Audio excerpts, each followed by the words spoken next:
Hello, എല്ലാവർക്കും സുഖമല്ലേ? ഞാനിന്ന് ഫ്രഷിവേഴ്സിൽ പോയിട്ടോ. ഫ്രഷിവേഴ്സ് എല്ലാം ഒട്ടുമിക്ക മലയാളീസിനും അറിയണ്ടാവും അല്ലേ? എന്നാലും ഞാനിവിടെ പോയപ്പോൾ ഒരു വീഡിയോ എടുത്തിട്ട് ഇട്ടതാണ്. ഞാൻ പണ്ട് നാട്ടിൽ നിന്ന് ബാംഗ്ലൂർക്ക് വരുമ്പോൾ നാട്ടിൽ നിന്ന് എല്ലാ പൊടികളും മല്ലി, മുളക്, അരി, എല്ലാ അരിപ്പൊടി എല്ലാതും ഞാൻ അവിടെ നിന്ന് നാട്ടിൽ നിന്ന് കൊണ്ടുവരട്ടോ ചെയ്യാം. വെളിച്ചെണ്ണ, അങ്ങനത്തെ എല്ലാവിധ സാധനങ്ങളും ഒട്ടുമിക്ക സാധനങ്ങളും ഞാൻ നാട്ടിൽ നിന്ന് കൊണ്ടുവരുമായിരുന്നു ചെയ്തിരുന്നത്.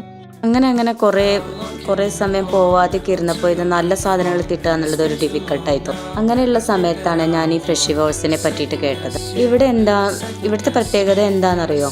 ഇവിടെ എല്ലാം നല്ല ഒറിജിനൽ സാധനങ്ങളാണ് കേട്ടോ കിട്ടുക. ഡ്രൈ ഫ്രൂട്ട്സ് കിട്ടും, അത് നല്ല പ്യുവർ ക്വാളിറ്റിയുള്ള ഡ്രൈ ഫ്രൂട്ട്സ് കിട്ടും. തേന്, നെയ്യ്, നാട്ടിലെ നെയ്യിൻ്റെ അതേ ടേസ്റ്റാണ് കേട്ടോ ഇവിടെ ഉള്ളത്. പിന്നെ ഓയിലുകൾ, coconut oil, sunflower oil, mustard oil, അങ്ങനെ എല്ലാത്തരം ഓയിലുകൾ കിട്ടും. പിന്നെ റാഗി, അതായത് പൾസസ്, മില്ലറ്റ്സ്, ഇതൊക്കെ ഉണ്ട് കേട്ടോ ഇവിടെ.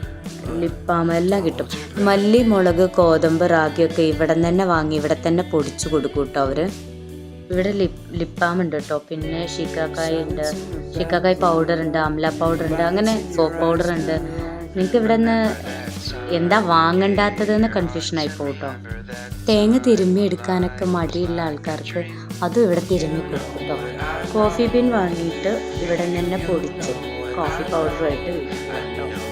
പനങ്കൽക്കണ്ടം, കരിപ്പെട്ടി, അങ്ങനെ എല്ലാ സാധനങ്ങളും ഇവിടെ ഉണ്ട്. നിങ്ങൾ ഇവിടെ പോയിട്ടില്ല എന്നുണ്ടെങ്കിൽ ഒരു തവണ ഒന്ന് പോയി നോക്കിട്ടോ, നിങ്ങൾക്ക് ഉപകാരമായിട്ടുണ്ടാവും. ഇവർക്ക് ബാംഗ്ലൂർ ഒത്തിരി ബ്രാഞ്ചസ് ഉണ്ട് കേട്ടോ. ഏറെ പ്രത്യേകത എന്താണെന്ന് വിചാരിച്ചാൽ ഇവിടെ നല്ല പെരുമാറ്റമാണ്.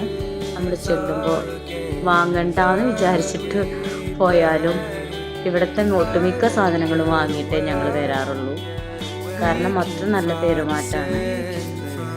പിന്നെ ഇവിടെ ഒരു പ്രത്യേക സാധനം ഉണ്ട് കേട്ടോ, മുരിങ്ങയുടെ ഇല.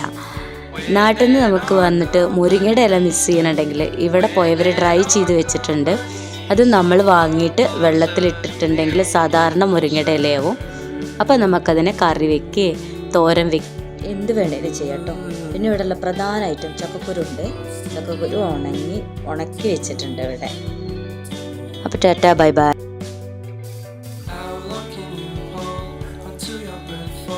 It's been too long now, I think that I'll